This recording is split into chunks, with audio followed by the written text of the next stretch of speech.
Magandang araw! Sama-sama tayong matuto sa Teacher Sal Learning Resource Channel. Revised K-12 Curriculum English 3 Quarter 2 Week 3. Our topics are Fable, sentences that show cause and effect, and simple interrogative sentences. For day 1.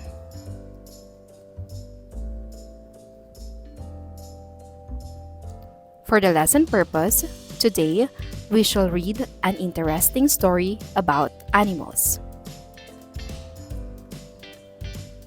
Before that, let me ask you this question. What happened to you last Saturday and or Sunday? I studied for my assignment. What happened when you studied your assignment? It could be, my mother was happy. Another possible answer is, my mother asked me to wash my own plate after eating because she is tired. Today, you will read a fable and identify sentences that show cause and effect relationships. You will also retell the story in your own words and share your thoughts and reactions about its characters, setting, or events. I studied my assignment, so my mother became happy. What are the actions that happened in the sentence? The phrase studied the assignment is the cause. While so mother became happy is the effect. I washed my plates because mother was tired. For sentence number 2, what is the cause and what is the effect?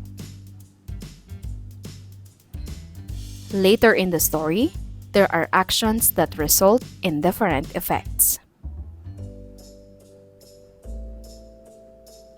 Let's learn new words. Work, runs, go, sleeps, becomes.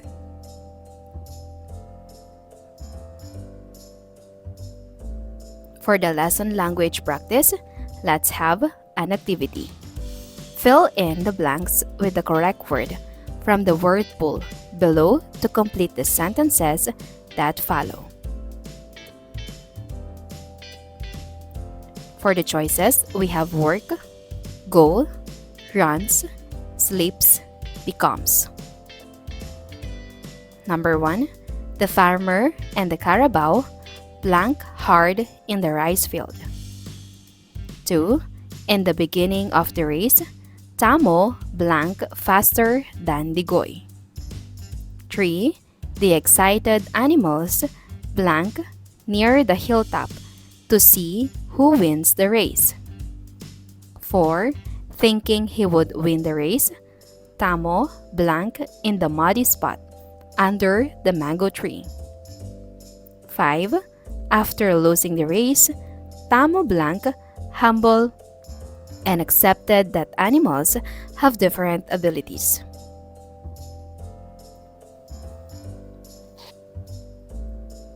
Here are the correct answers. Work, runs, go, sleeps, becomes. After unlocking, each of you will pick one word. Use that word in a sentence. Then, tell your sentence to your seatmate so everyone gets a chance to share. In the story that we are about to read, there are actions that result to different effects. Remember your answers to the questions I asked earlier? Let's read the story entitled The Race of Pride and Wits. Have you joined a race before? Whom did you race with? One sunny morning in the vast rice fields, Carabao, named Tamo, stands proudly in front of a group of animals: chickens, pigs, horses, and frogs. Tamo raises his voice. "Look at you! You aren't useful in the fields, while I work hard for our owner. What do you all do?" Where does the story happen? The story happens in the rice field. Who are the characters in the story? Tamo, the carabao, Digoy, the mouse deer, and the other animals: chickens, horse, and frogs. What character trait does Tamo have? Boastful or proud? Choose the lines that say Tamo is a proud carabao. "Look at you! You are not useful in the fields, while I work hard for our owner. What do you all do?" The animals sit quietly, not replying to Tamo's words. Meanwhile, a little mouse deer named Digoy walks by, ignoring Tamo. Tamo gets angry at Digoy. You're so arrogant, rat! I challenge you. Let us race. You have no chance against my size and strength." Why does Tamo get angry at Digoy, the mouse deer? Digoy ignores Tamo. What challenge does Tamo give to Digoy? Tamo challenges Digoy to a race. Cheers and applause echo from the animals as they watch the two race. Tamo runs fast, while Digoy tries his best to keep up. When Tamo sees the hill, he decides to take a nap. "There is no way that Lil Digoy can beat me. It is better to rest." He sleeps in a muddy spot under a mango tree. While Tamo is sleeping, Digoy gets near the carabao. The mouse deer does not decide to mock him. He says to himself, "I may not be as big or as strong as Tamo, but I'm determined to win. I will show him that each of us has our own strengths." In the beginning, who is winning the race? What does he do when he realizes his opponent is far behind? Tamo wakes up from his nap and is surprised to see Digoy running up the hill. He quickly stands up, gasping for breath. But it is too late. Digoy has already surpassed him. When Digoy reaches the top of the hill, he looks back and shouts, "Look, Tamo! It's not just strength that matters. We all have our own abilities." Feeling embarrassed but learning a lesson, Tamo says, "I'm sorry, Digoy, and I apologize to all the animals here. I have learned that looking down on others is pointless. We all have strengths to share." From that day on, Tamo becomes humble and begins to appreciate the abilities of all animals. They work together to build a stronger community based on their differences. Who wins the race? What lesson does Tamo learn after losing the race? The story titled The Race of Pride and Wits is an example of a fable. What is a fable? Who are the characters in a fable? What is the purpose or goal of a fable? In the story, things happen that make the characters act in different ways, and this can lead to good or bad effects for them. Read the sentences below. Copy the sentence that shows action in the left column and copy the sentence that shows the result in the right column. For the action, Tamo boasts about his strength and looks down on the other animals, claiming they are not useful in the fields. Result, other animals remain silent, but Digoy ignores Tamo.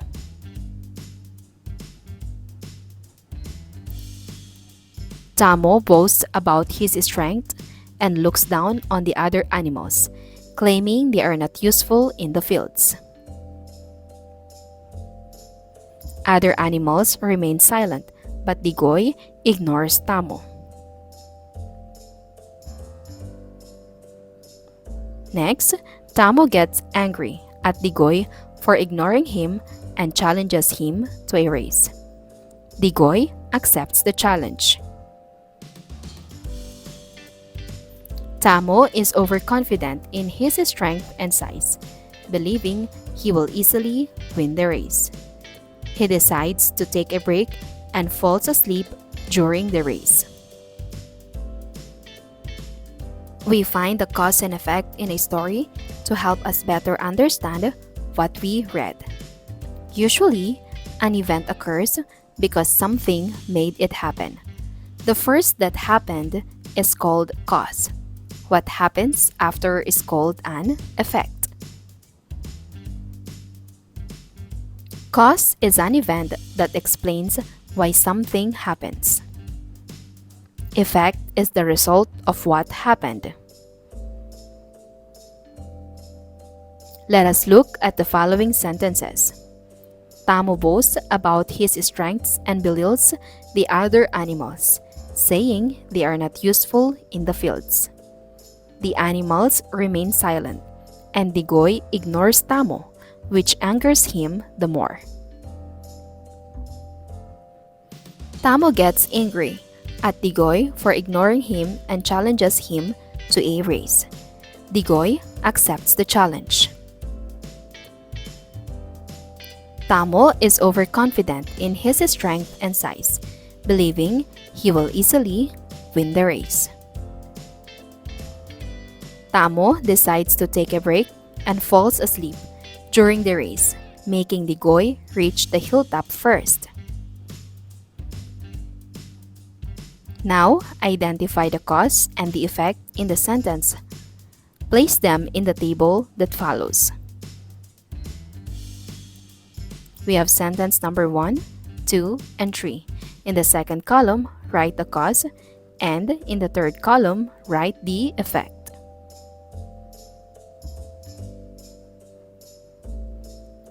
For sentence number 1, cause, Tamo gets angry at Digoy for ignoring him and challenges him to a race. For its effect, Digoy accepts the challenge. Sentence number 2, cause, Tamo is overconfident in his strength and size, believing he will easily win the race. Its effect, he decides to take a break. For sentence number 3, Tamo decides to take a break and falls asleep during the race. Its effect, Digoy reaches the hilltop first. A race to the hilltop. Learning log activity. Choose one strip of sentence that shows what you learned from today's lesson. After choosing, pause your strip on the hilltop. Arrogance and misunderstanding lead to division and problem. Overconfidence leads to failure. Humility and cooperation result in unity and success. Lack of effort leads to failure. Underestimating others can often result in one's own downfall. For evaluating learning, match the cause with the correct effect by writing the letter of the correct answer. For the causes, actions: 1. The boy kept lying about the wolf coming. 2. The tortoise kept walking slowly but did not stop. 3. The crow dropped stones into the pitcher. 4. The greedy dog saw his reflection in the water. 5. The ant worked hard to store food for the winter. For the effects or results: A. The water level rose and he was able to drink. B. He won the race against the fast but lazy hare. C. When the wolf really came, no one believed him. D. He had enough to eat while the grasshopper went hungry. E. He dropped his bone while trying to grab the other. Here are the correct answers. Number 1, C. 2, B. Number 3 is letter A. 4 is letter E. And number 5 is letter D. The Feelings Interpreter. I have chosen remarkable lines of the characters from the story. You will practice reading them with feelings. Look at you! You aren't useful in the fields. While I work hard for our owner, what do you all do? You're so arrogant, rat. I challenge you. Let us race. You have no chance against my size and strength. Whoever reaches the top of the hill first will win. Ready, set, go.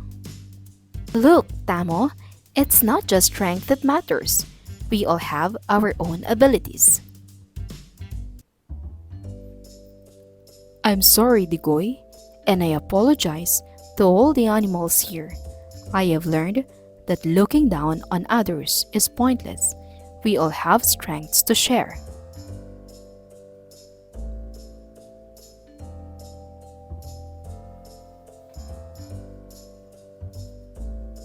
For day 2. Fable, sentences that show cause and effect. The Race of Pride and Wits, a just chant.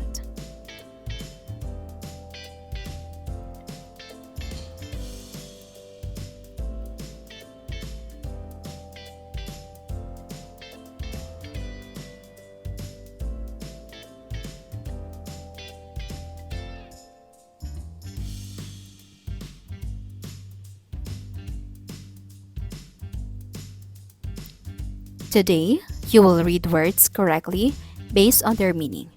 Write words legibly and correctly. Identify action words or verbs, recognize compound sentences, and use proper capitalization and punctuation in compound sentences. Reading sight words found in the Race of Pride and Wits. Over, Tamo. Digoy. Oven. Begin. Look. Quiet.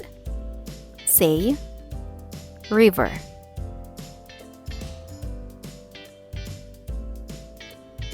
Those words also follow the VCV pattern. Let us read.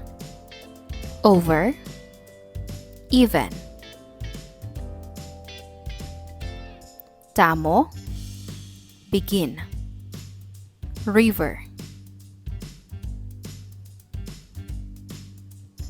Choose a word to use in the sentence. In a compound sentence, each simple sentence has an action word or verb. Tamo, the carabao works hard in the rice field, but the other animals go about the field in their own ways. Simple sentence number 1. Tamo, the carabao works hard in the rice field. Simple sentence number 2. The other animals go about the field in their own ways.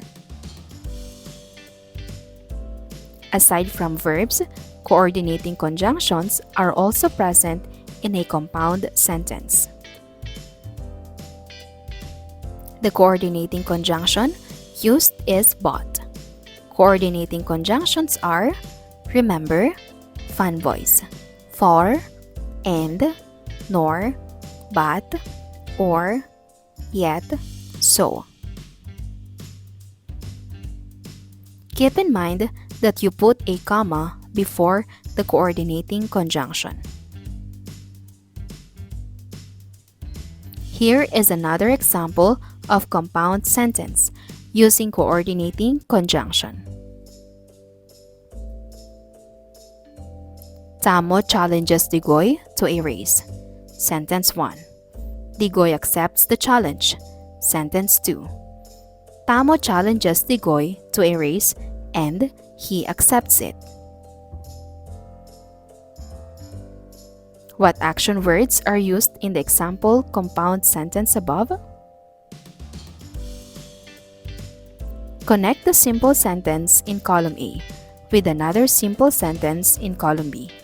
Use a coordinating conjunction to complete the compound sentence. For column A, the animals cheer with excitement. 2. Tamo sleeps under the mango tree. 3.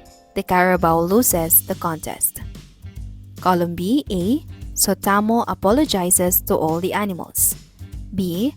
Because the race is soon to start. C. But Digoy continues the race. Here are the correct answers. For number 1, it's letter B. Number 2, letter C. And number 3 is letter A. What are the action words used in the compound sentences below? Cheer, sleeps, loses. Let's read the continuation of the story. The Race of Pride and Wits by A.H. ADZ.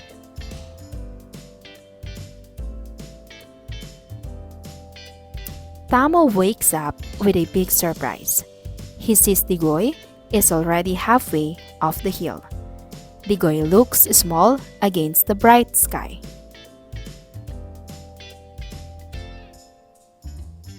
Tamo jumps up, breathing fast, but it is too late. Digoy's little legs are running fast up the hill.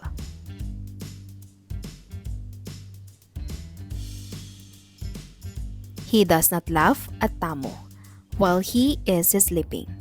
He just keeps running, saying to himself, everyone has their own special things they can do.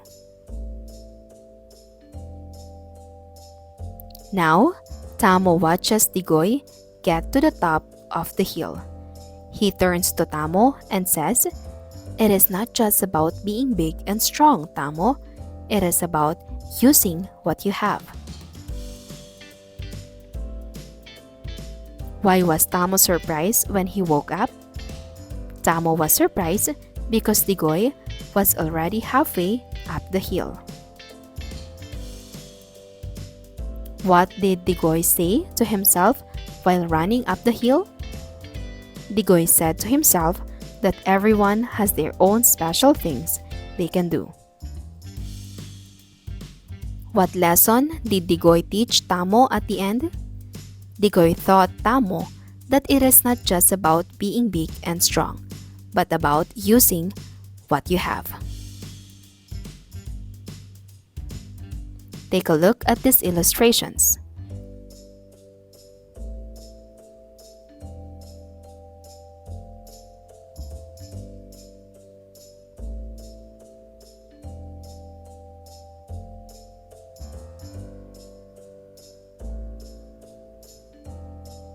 Look at each sentence. What are the action words or word that shows state of being? He sees Digoy is already halfway up the hill. You're right. It is sees. Everyone has their own special things they can do. The answer is has. It is not just about being big and strong, tamo. The answer is is. Verbs are words that show action. At other times, verb expresses a state of being. Examples: Tamo jumps up. It expresses action. Digoy looks small against the bright sky. It expresses a state of being. Tamo watches Digoy gets to the top of the hill. Let's have an activity entitled Verb Hunt. You will each receive a copy of the excerpt from the story, The Race of Pride and Wits. On the board, you can see a list of verbs taken from the story. We have keeps, watches, turns, watches, is. Work in pairs to find these verbs in the text and underline them. Work in groups. Each group will receive strips with simple sentences related to the story. Combine the sentences to make a compound sentence. Use the coordinating conjunction given as your clue. Compound sentence builder chart. In the first column, we have the sentence 1. In the second column, the conjunction but, so, and. In the third column, we have the sentence 2. Here are the strips. He is able to think clearly. Digoy stays calm during the race. Tamo is proud in his abilities. He did not notice Digoy's clever plan. Tamo talks about his strength. Digoy proved that wits are more important. When you combine sentences, make sure to observe capitalization and punctuation. Does the sentence start with a capital letter? Does it end with a period? Does it have two simple sentences? Is the correct conjunction word used to connect the two simple sentences? Are there verbs in the sentence? Wise words reflecting on pride and wits. Complete the sentence below. I learned that blank can make me blank, but using my wits is blank. I also learned that it is not about how blank you are, but how blank you are. The story showed me that being blank will do me good, and being blank will make me a better student.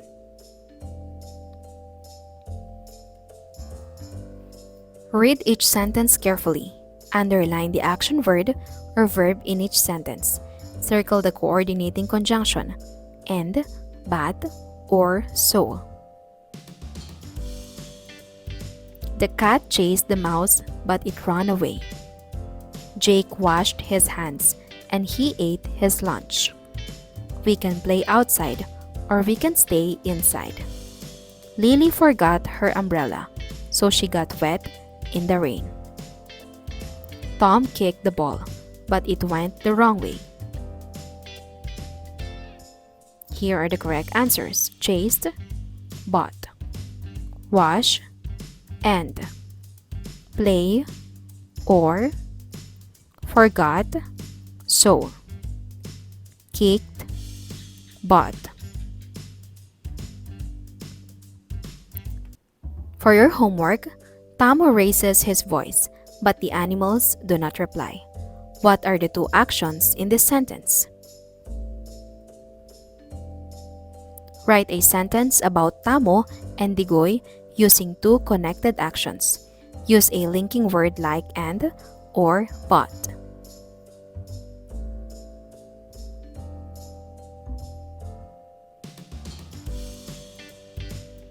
For day 3, Fable, sentences that show cause and effect. Today, we shall read another interesting story to connect to the new story. Let's recall some ideas we learned from the first one. Let's play Brain Train in action. Form a train with 4 members in line. The first person is the engine. When the teacher asks a question, the engine thinks of the answer and whispers it to the next person. The answer will be passed quietly from one to the next until it reaches the last person in line. The last person will say the answer out loud.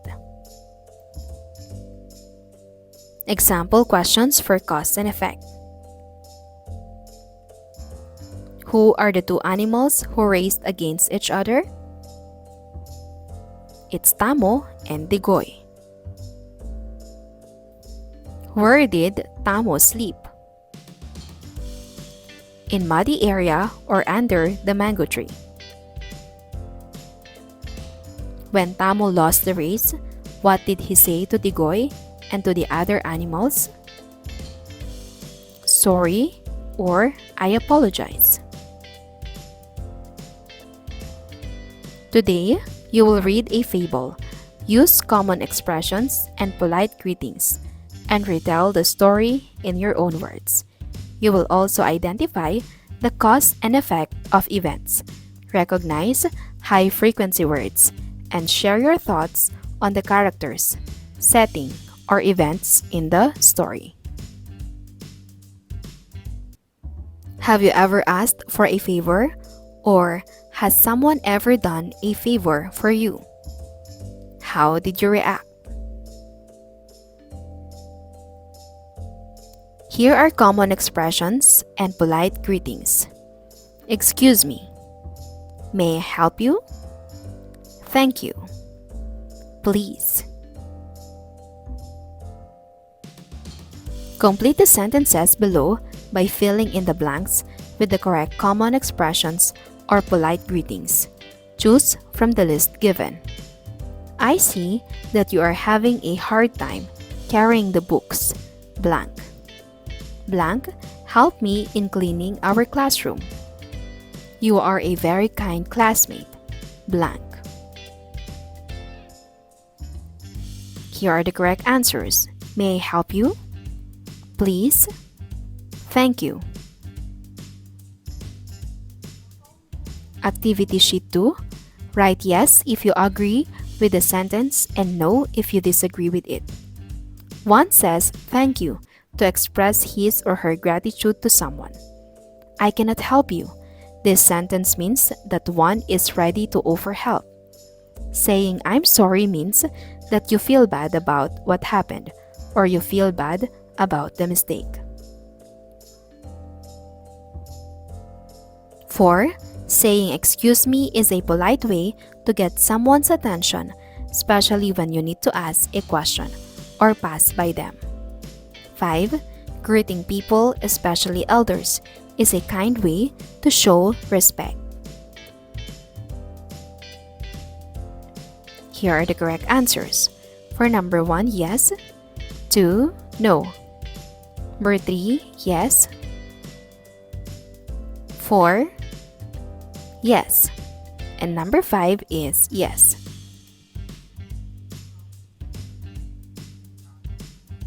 We will continue reading the story about Tamo. Notice how polite expressions are used in our story. Tamo's lesson, Strength in Humility. After losing the race to Digoy, Tamo, the carabao, learned a lesson and promised to never let pride take over again. One day, as he finished working in the rice fields, Tamo decided to rest.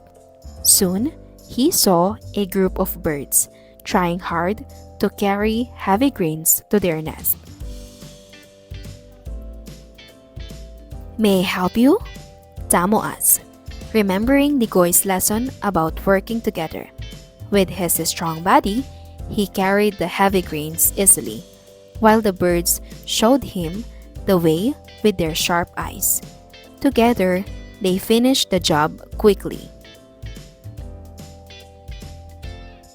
Who did Tamo see after he finished his work in the field? What did he offer to them?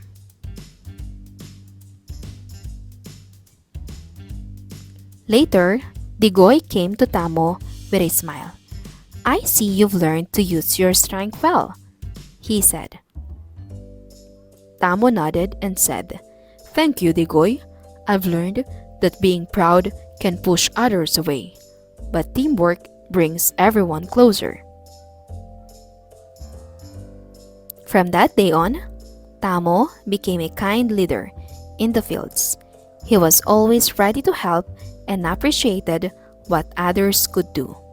The animals lived happily together, showing that pride doesn't last, but kindness and teamwork do. What did Digoy say to Tamo when he came to him with a smile? He said, I see you've learned to use your strength well. What did Tamo learn about teamwork? He learned that teamwork brings everyone closer.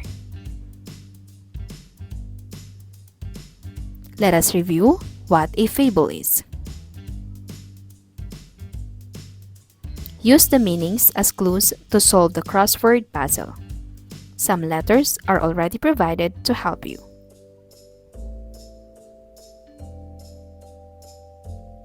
A blank is a short story that teaches a lesson. The characters in a fable are mostly blank.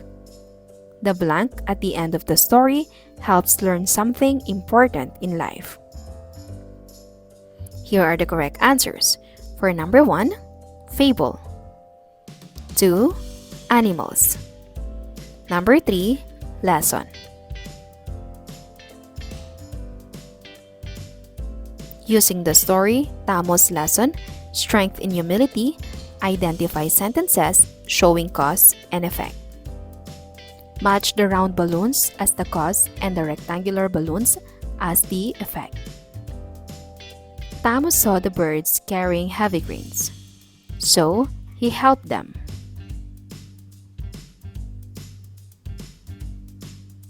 Using the sentences in the balloons, retell the story. Tamo's lesson, strength in humility. Use the set of pictures to help you retell the story in order.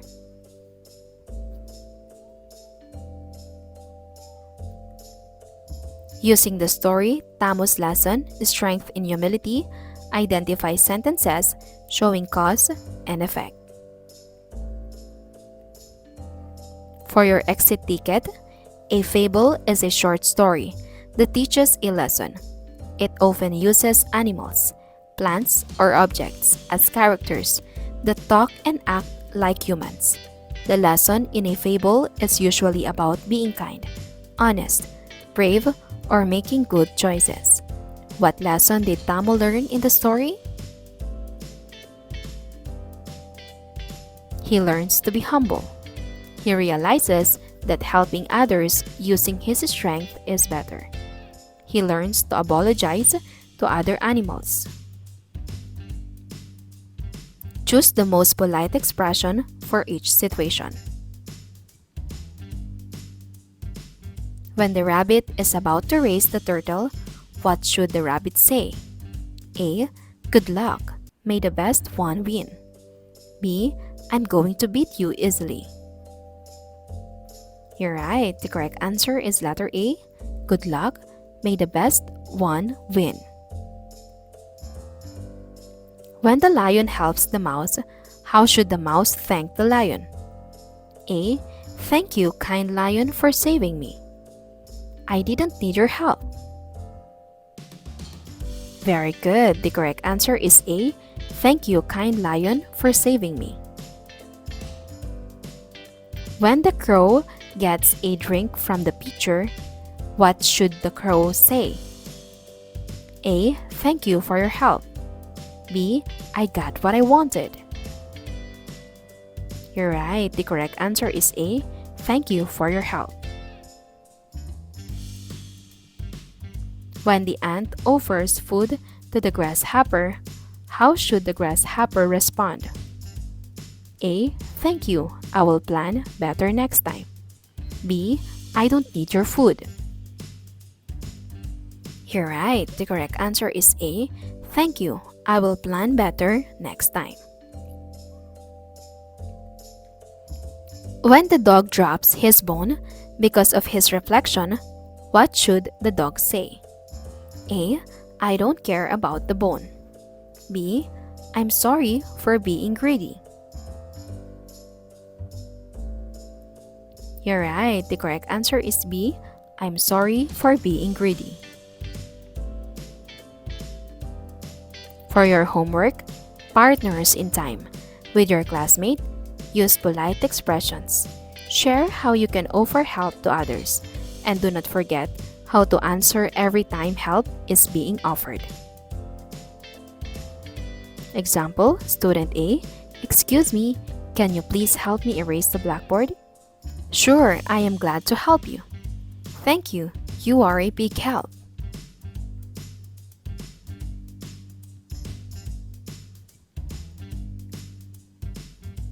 For day 4, let's talk about simple interrogative sentences. Sight words drill. Practice reading individually or in group the sight words discussed this week. Leader, heavy, finish, even, begin, look, quiet, say, river, work, runs, sleeps, go, become, lesson. Animals in my region. What animals in your place do you like? Why? Carabao. I like carabao because it helps my father in the field. Dog. My dog is my best friend. Today, you will read words accurately and automatically according to word. Use vocabulary related to regional topics. Identify the parts of simple interrogative sentences. Sequence words to convey meaning in simple sentences. And apply correct capitalization and punctuation in interrogative simple sentences. Do you like the story you read? The question on the strip of paper is called an asking sentence. An asking sentence or interrogative sentence is a sentence that asks a question. It starts with a capital letter and ends with a question mark. Did you enjoy reading the story? It allows us to request information and have interesting conversations. An asking sentence requires an answer too. There are 3 kinds of asking sentences: yes or no, who, and choice. Yes or no questions can be answered with either a yes or a no. This sentence starts with a verb followed by the subject. For example, did is the verb and you is the subject. Did you enjoy the story? You can give an answer like, yes, I enjoyed reading the story. WH questions begin with a question word like who, when, where, why, what, and how. The question word is followed by the verb and the subject. Who are carrying heavy grains? Birds.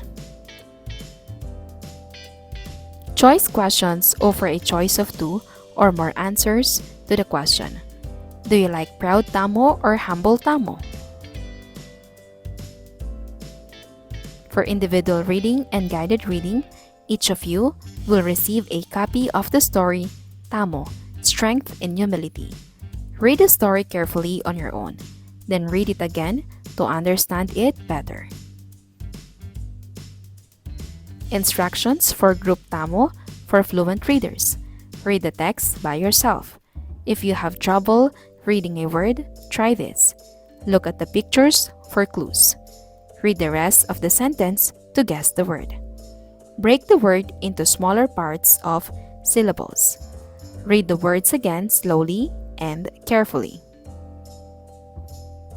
Instructions for Group Maya, less fluent readers. Sit close to the teacher for guided reading.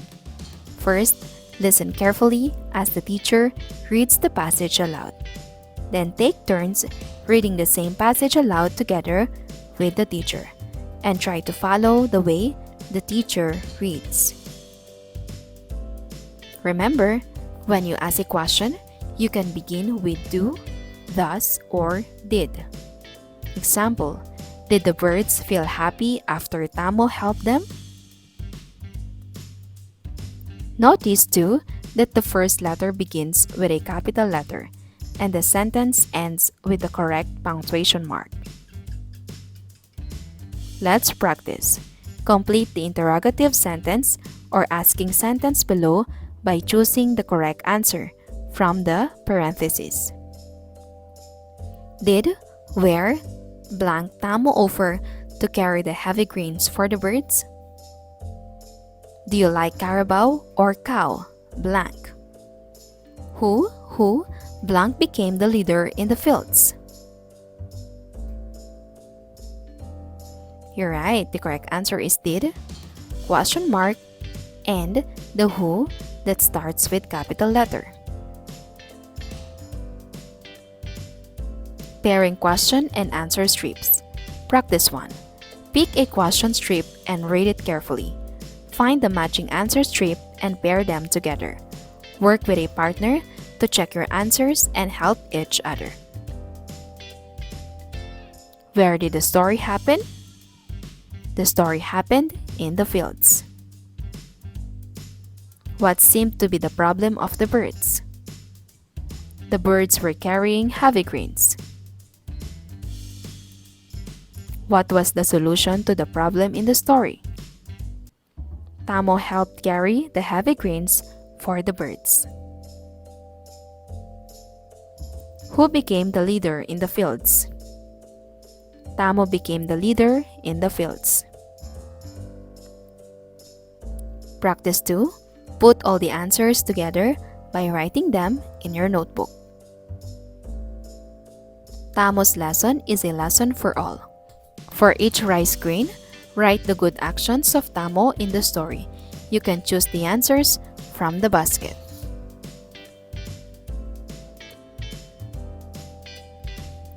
Here are the words in the basket. Help the birds. Finish the work. Carry the grains. Said thank you.